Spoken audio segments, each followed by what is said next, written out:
Nuestro viaje matemático comenzó en el árido desierto de Egipto.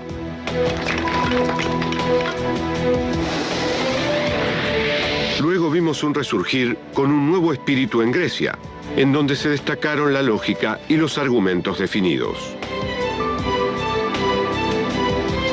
Y la invención del número cero en India, que logró cambiar por completo el espíritu humano. La gente del presente se hace continuamente preguntas sobre el futuro. Son las mismas preguntas que nos llevaron desde el antiguo Egipto, Grecia e India hacia la Europa de hoy. Nuestra última etapa del viaje se trata sobre dos preguntas importantes. Una es sobre los números y la otra es sobre la geometría.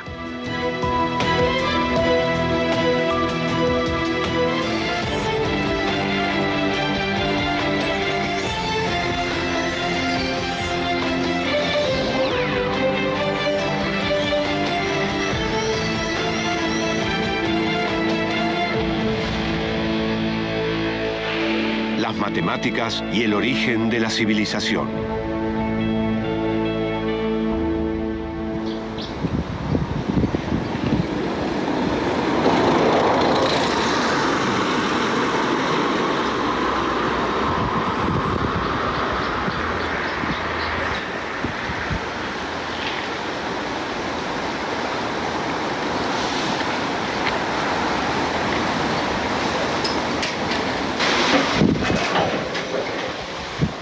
¿Te acordás que hoy viene la gente que llamó por teléfono? Sí, es cierto. Ah, acá vienen. Sí, vinieron a filmar. En 1962, la vida de un niño cambió en esta pequeña biblioteca.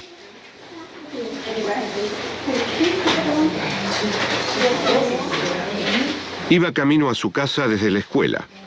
Entró y se dirigió directamente a la sección de matemática, su favorita.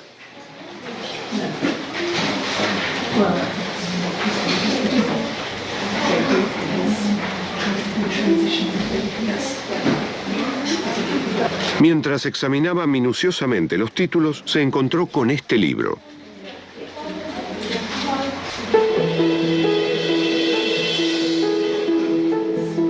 El libro se titulaba El último problema.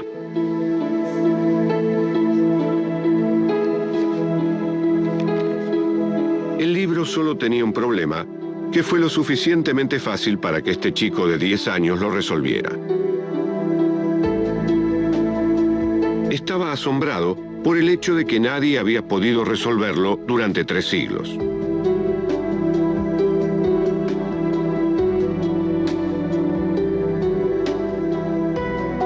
El nombre de este chico es Andrew Wiles. Y a los 10 años, encontró el planteo al que dedicaría su vida entera.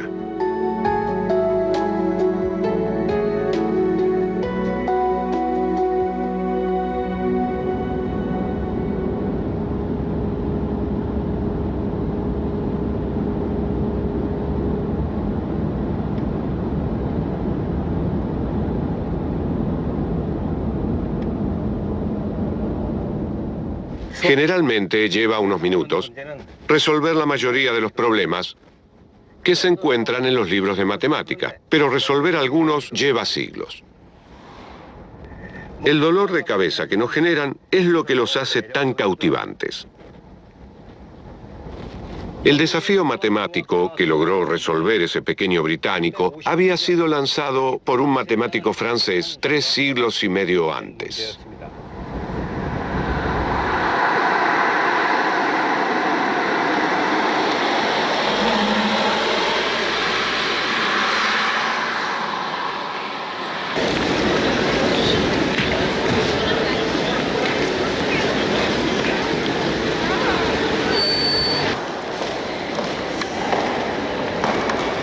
Esta majestuosa estructura típica del siglo XVII es lo que alguna vez fue la sede central del Juzgado de Paz. En su interior habita la sensación de magnificencia y grandeza.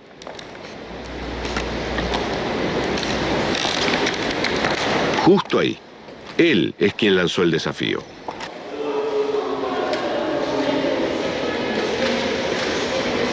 Espie de Fermat. Era el juez principal en este juzgado.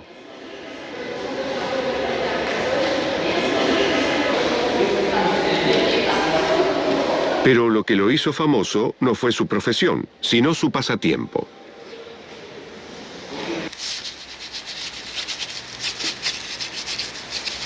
O sea, las matemáticas.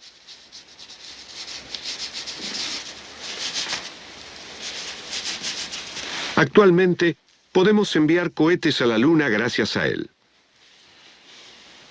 Descubrió un método para encontrar las ordenadas más grandes y más pequeñas de una curva, algo crucial para el desarrollo del cálculo. Fermat era un matemático aficionado, pero su contribución a la historia de las matemáticas fue más allá de un pasatiempo. Cabe señalar que su contribución fue mayor que la de muchos otros matemáticos profesionales. Siempre llevaba consigo un libro llamado Aritmética, escrito por Diofanto de Alejandría.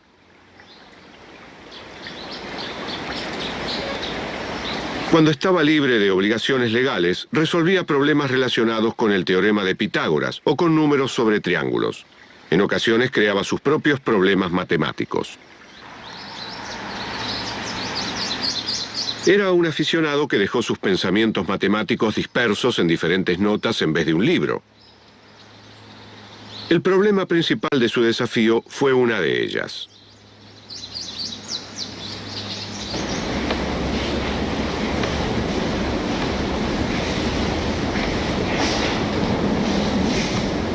En la Biblioteca Pública de Toulouse encontramos la copia de Aritmética que perteneció a Fermat.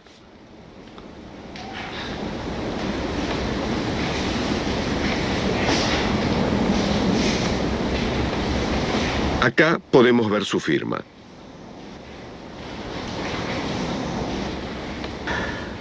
Esta es la edición de Aritmética que siempre llevaba Fermat. Fue publicada en 1575.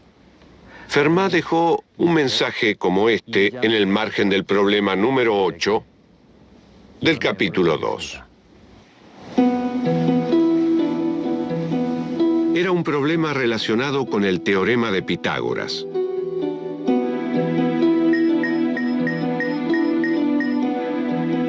El teorema de Pitágoras sostiene que en un triángulo rectángulo, la suma del cuadrado del lado A y el cuadrado del lado B es igual al cuadrado del lado C.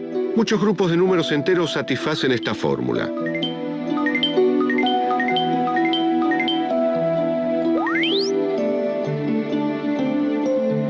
Fermat simplemente cambió los exponentes de este problema.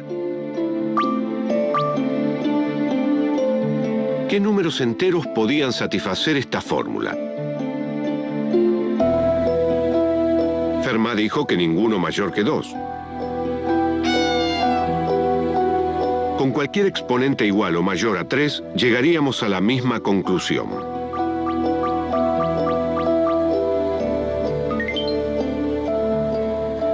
Este es el último teorema de Fermat. En el margen de la página escribió estas palabras.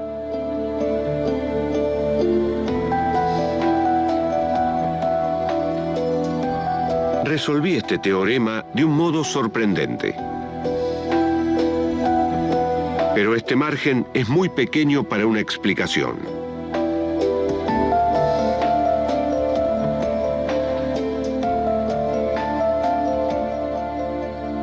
Esa declaración incitó a matemáticos de todo el mundo a que resolvieran su teorema.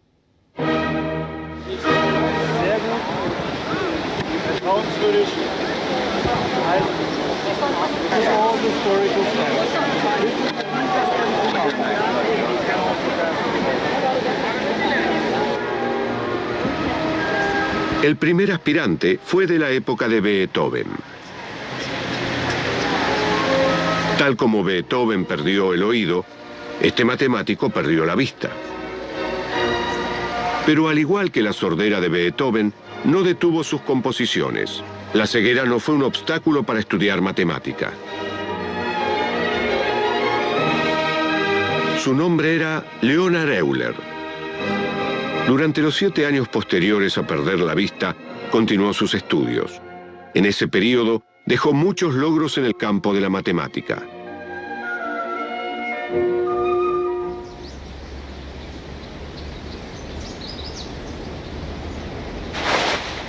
En su juventud, Euler aceptó el desafío de resolver el último teorema de Fermat.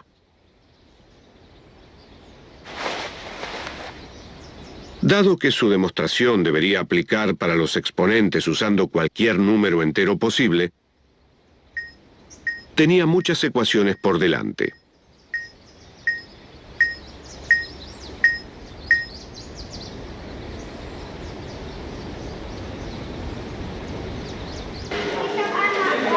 Los exponentes en el último teorema de Fermat son números naturales, y estos tienen determinadas características. Casi todos los números naturales están formados por números primos o sus múltiplos. Todos los números naturales pueden dividirse en números primos. El término primo sugiere que estos números son los principales en importancia. Su rol en la matemática sugiere que eso es cierto.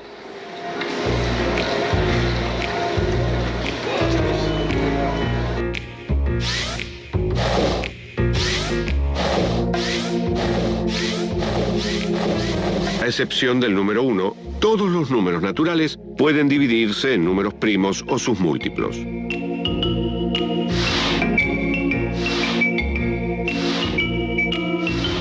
Quizás los números primos puedan ser la clave para demostrar el último teorema de Fermat.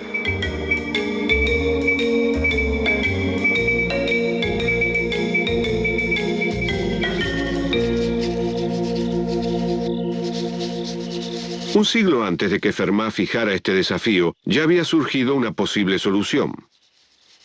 Euler probó la ecuación cuando n, el exponente, era 3. Para continuar la búsqueda, concibió una nueva categoría de números. Estos números eran los números imaginarios.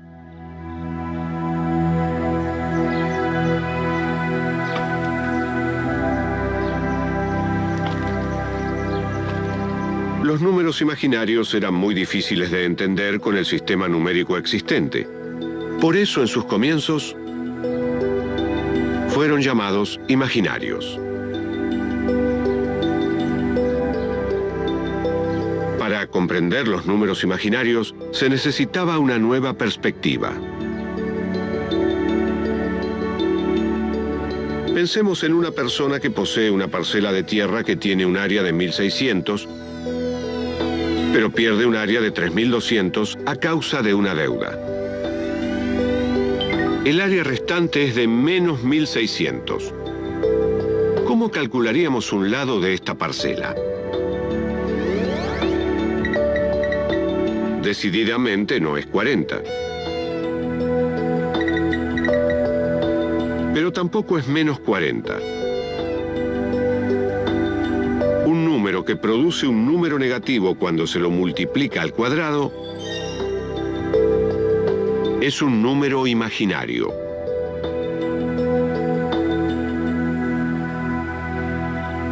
Usando números imaginarios, Euler realizó la demostración cuando n es igual a 3 y luego a 5.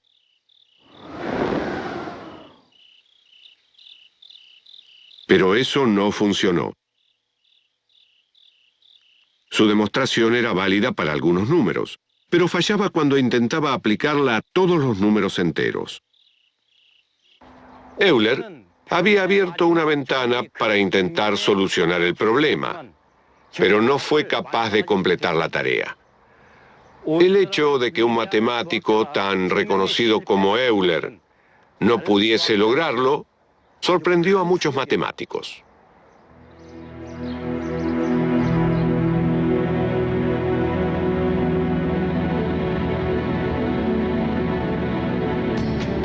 El problema se volvió una especie de maldición, pero atraía a más y más matemáticos.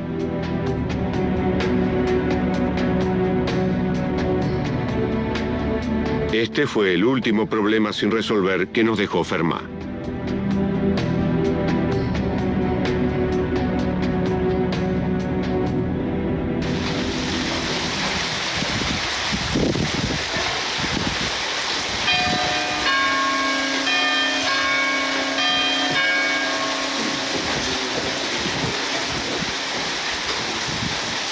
Pasaron 3 siglos desde que Fermat presentó el desafío. El chico de 10 años creció y se convirtió en un universitario. En 1975, Andrew Wiles era un estudiante de doctorado en la Universidad de Cambridge de Gran Bretaña. Su campo eran las curvas elípticas. Hasta ese entonces no tenía nada que ver con el último teorema de Fermat. Sin embargo, al mismo tiempo, comenzó a brotar un nuevo descubrimiento que conectaba al último teorema de Pitágoras con las curvas elípticas, que eran el tema de estudio de Wiles.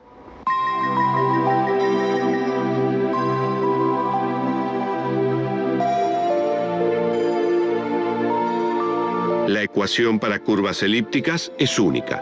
Abarca una variedad infinita de ecuaciones dependiendo de las constantes de A, B y C.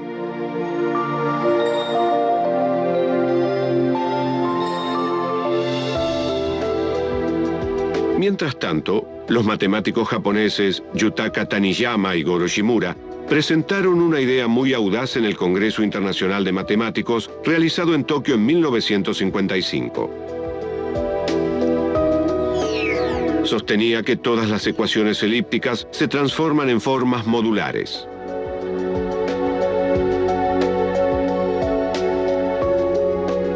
Las formas modulares son un nuevo campo de la matemática que estudia las características de la simetría.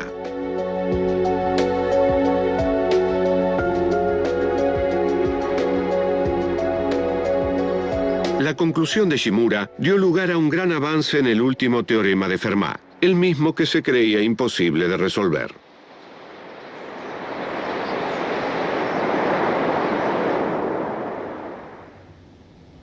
Esto también le brindó a Andrew Wiles, quien estaba estudiando ecuaciones elípticas, una gran oportunidad. Un día, Andrew Wiles desapareció del mundo académico. Por un largo tiempo, nadie lo vio. Pero luego de 7 años, apareció de pronto en una conferencia realizada acá, en Cambridge.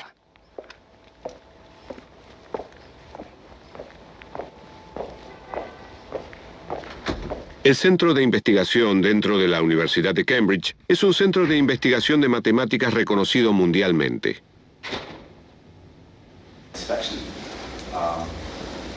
Allí se debaten los temas más actuales sobre matemáticas. Y ahora podemos ver que este tema nos introduce en otro tema aún mayor, de mayor complejidad. Los eruditos más famosos se reúnen acá para realizar un seminario sobre los determinados temas nuevos y actuales que hayan seleccionado. Y de esta manera, la forma de demostrarlo Fue en este lugar en donde de pronto Andrew Wiles reapareció luego de 7 años y presentó los resultados de su investigación. y como ven en la pantalla, el teorema de Fermat.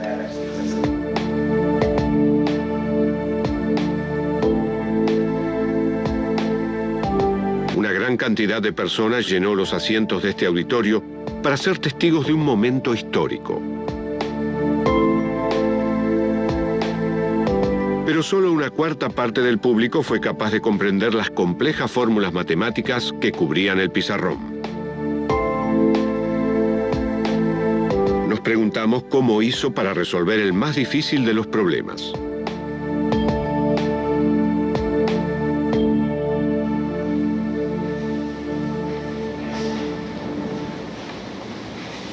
Pero Andrew Wiles resolvió el problema de una manera muy original. No hay ningún número natural que funcione con el último teorema de Fermat. Pero la demostración de Wiles comienza con la hipótesis de que en realidad sí existen tales números naturales. Voy a explicarlo un poco más simple. Supongamos que la teoría de Fermat estaba equivocada.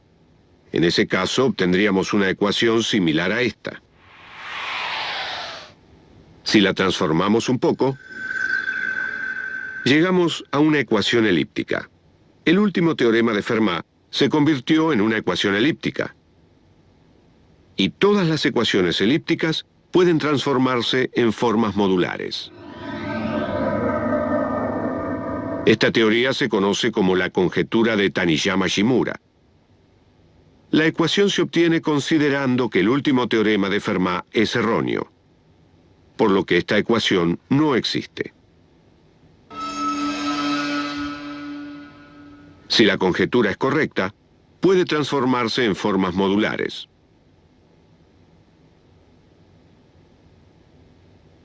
Andrew Wiles demostró que la conjetura Taniyama-Shimura es correcta. Y por consiguiente, la ecuación obtenida de la hipótesis de que el último teorema de Fermat está equivocado no puede existir.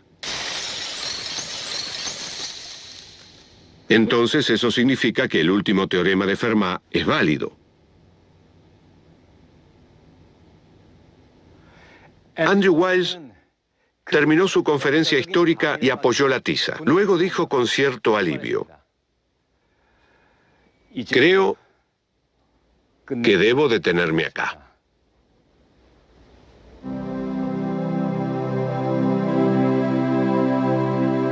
El auditorio completo estalló en aplausos. Su sueño, concebido en una pequeña biblioteca cuando tenía 10 años, por fin se había hecho realidad.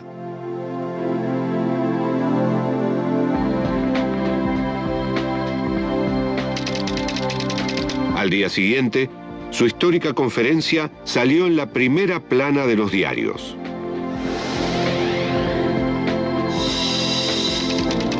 Una rareza tanto para los matemáticos como para los conceptos que ellos estudian.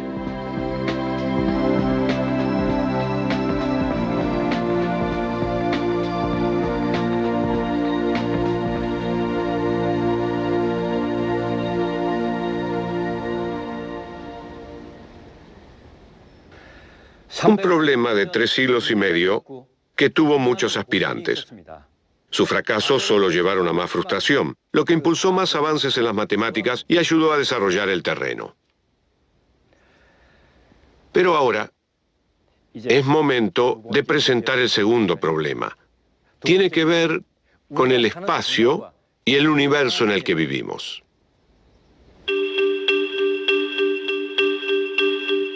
En el año 2000, un centro de estudios matemáticos ofreció el premio del milenio a cualquiera que pudiese resolver 7 misterios matemáticos. La recompensa, $1 millón. Durante 3 años, un matemático ruso logró resolver uno de estos enigmas matemáticos, pero cuando terminó, rechazó el premio.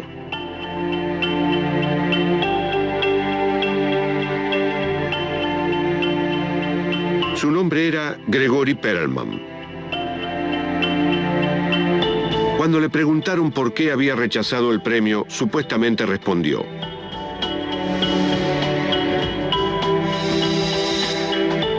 sé cómo controlar el universo. Entonces díganme por qué debería perseguir $1 millón.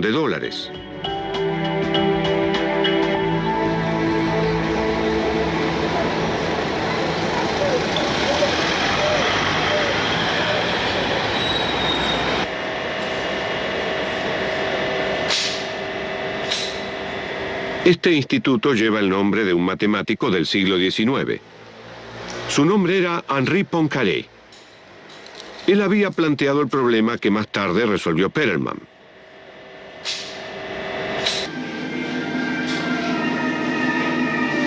El instituto estaba encabezado por alguien muy famoso.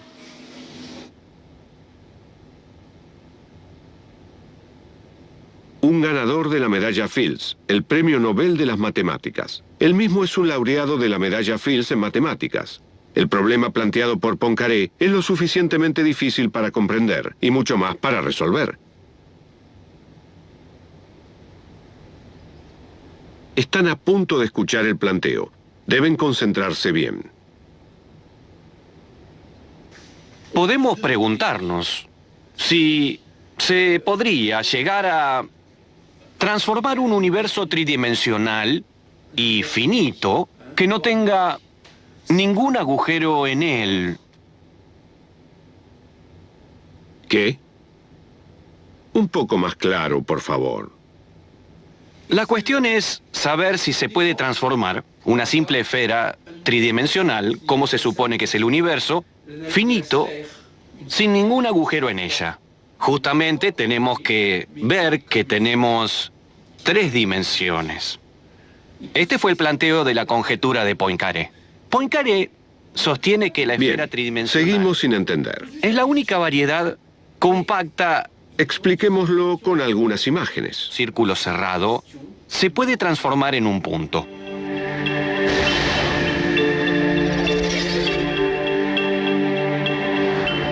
Imaginemos que lanzamos un cohete al espacio con una soga atada a la Tierra.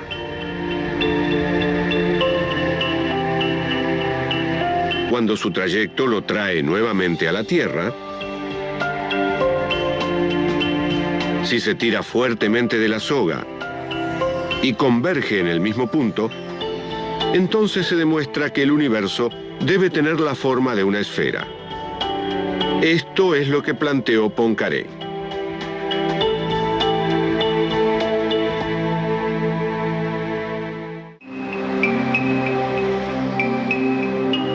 Esta es la ciudad rusa de Kaliningrado.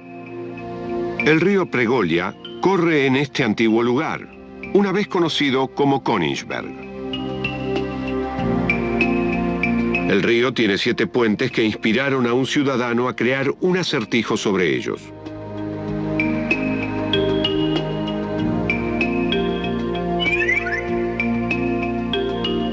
¿Se pueden cruzar los 7 puentes de Königsberg sin pasar por el mismo puente 2 veces? El problema era lo que hoy llamamos un camino euleriano. Mucha gente aceptó el desafío, pero nadie tuvo éxito. Esto hizo que el acertijo se hiciese aún más famoso.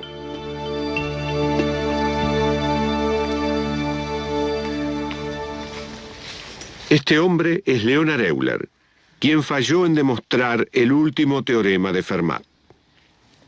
Este genio matemático no podía encontrar la solución al acertijo, porque no tenía solución. No había forma de cruzar todos los puentes pasando una sola vez por cada uno. ¿Cómo supo Euler que era imposible?